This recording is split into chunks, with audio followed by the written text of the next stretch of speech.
यदि ब्याज की दर पर 2 साल का साधारण ब्याज 56 रुपए है, चक्रवृद्धि ब्याज 64 रुपए है, प्रिंसिपल क्या है? बहुत बढ़िया भाई।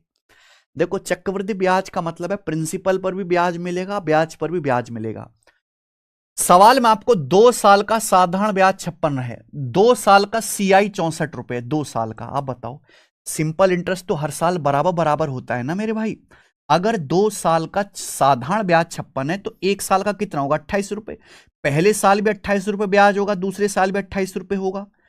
लेकिन 2 साल में कंपाउंड इंटरेस्ट 64 है, तो 28 28 तो 56 होता है। तो 56 जमा 8 64, यानी कि 8 रुपए जो है आपका एक्स्ट्रा ब्याज है। ये आपका एक्स्ट्रा ब्याज है, ब्याज पर ब्याज। 28 28 56 जमा 8 64, 2 साल का सीआई हो गया। यानी कि मेरे प्यारे भाई, ये फर्स्ट ईयर का ब्याज है, सेकंड ईयर का ब्याज है।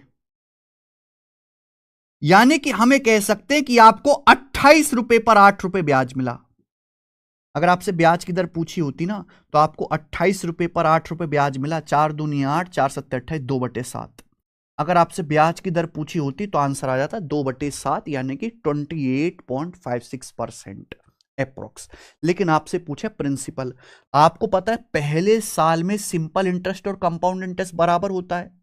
अगर आपका प्रिंसिपल पी है तो ब्याज की दर क्या है? 2/7। तो पहले साल में प्रिंसिपल का 2/7 आपको ब्याज मिला होगा मेरे प्यारे भी, 28 रुपए।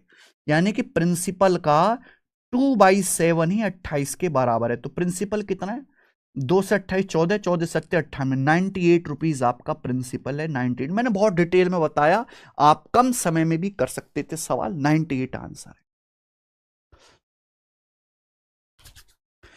कुछ रटने की जरूरत नहीं है, सिंपल लॉजिक से होगा मेरे भाई।